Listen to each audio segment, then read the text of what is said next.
What's up, YouTube? Welcome back to another video here on the channel. And I'm going to talk about The Acolyte. For this video series, I'm going to review all of the episodes, starting off with episode 1 and episode 2. So let's jump into it.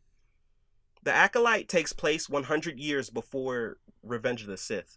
So that's 100 years before the rise of the Empire, it says in the opening.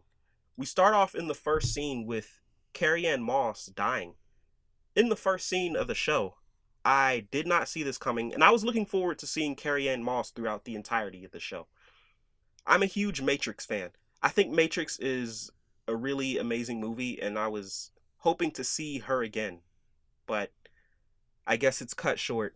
Also, her death wasn't even that impressive. She dies pretty easily from a really tiny wound. Could it have been poison?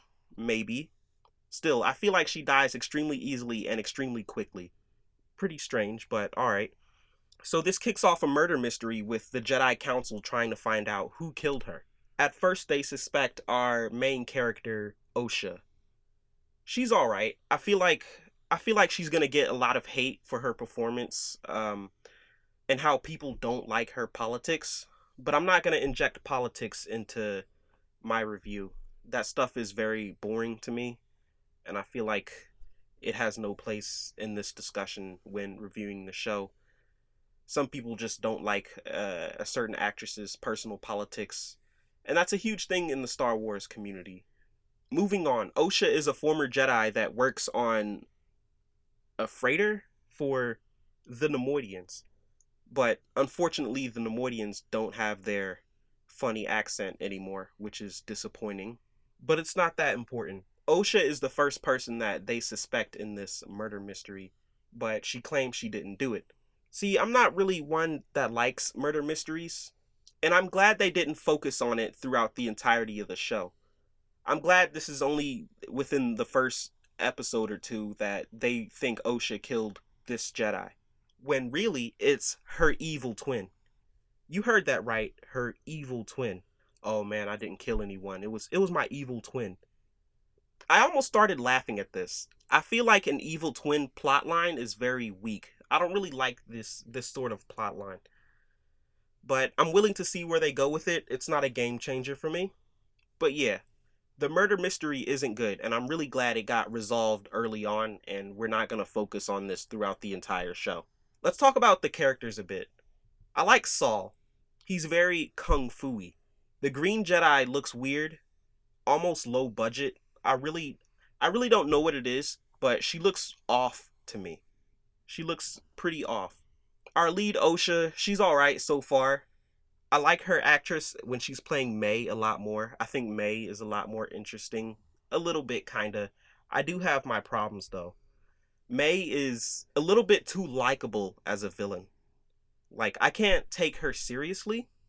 And this is the same problem I had with Reva from the Kenobi show. And the worst part is, I bet she's going to have the exact same character arc as Reva. She starts off evil, working for the Sith, the bad guys, whatever, Sith you want to call them, dark side users. And then she's going to change her ways and become a good guy. She doesn't seem menacing. It seems like she's written for us to like her, even though she's supposedly doing bad things and killing Jedi that we don't really get to know much. Except the next guy that I'm going to talk about, Torben. I kind of like Torben. He's a very interesting concept. And I hate that he gets killed off so quickly. I don't like that these two Jedi that seem interesting, Carrie-Anne Moss and this Torben guy, they get killed off so quickly within one episode. It's very disappointing. Master Torben is really the first interesting character in this show. The first truly interesting. I immediately connect with this character. Because he's just badass. He's just floating there, not taking any damage. He's like Goku or something, just sitting there, just absorbing hits and not even flinching. It's cool to me. It's cool. It would be cool if we saw something like this earlier in the series by Master Yoda or Obi-Wan, because his force power seems extremely overpowered. I mean, where was this in the Clone Wars, really? Because this seems like a very powerful ability. So Torben unalives himself. Shocking. This was a plot twist I did not see coming. And he basically begs for forgiveness. So it makes me wonder, what did he do to deserve such revenge, such malice from May? I feel like this could be a decent plot thread. I feel like this plot thread has some potential to be good. But we're going to have to wait and see how this pays off. We are. Yord is endearing. He's very arrogant. I like that. Also, he has a yellow lightsaber, which is very rare.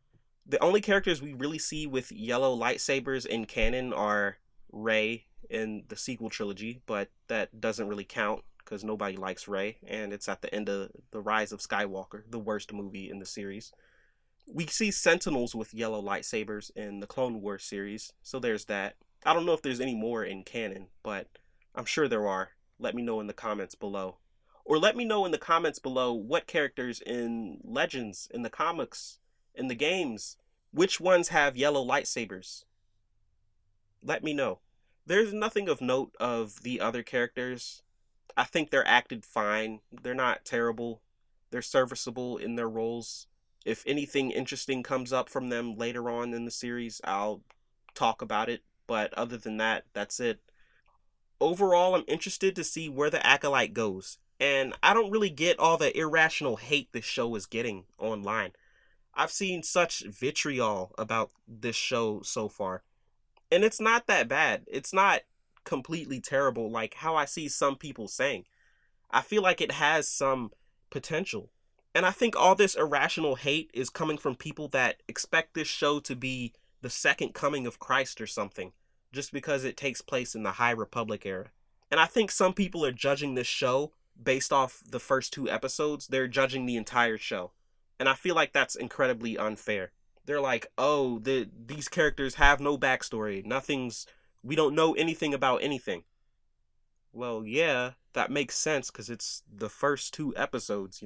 The entire point of watching a show is to see where it goes, see how these characters develop. You can't expect most of these characters to be fully developed by the first episode. That doesn't make sense. But yeah, that's pretty much my thoughts. I think this show has some potential to be pretty good. It's not terrible so far. It's not amazing so far. It's not Andor. It's definitely below Andor, definitely below Ahsoka and The Mandalorian so far. But we'll see how it is. We'll see. I'm cautiously optimistic. Leave your comments down below. Are you cautiously optimistic? Let me know, and that's pretty much it. I'll talk to you on the next video. See ya.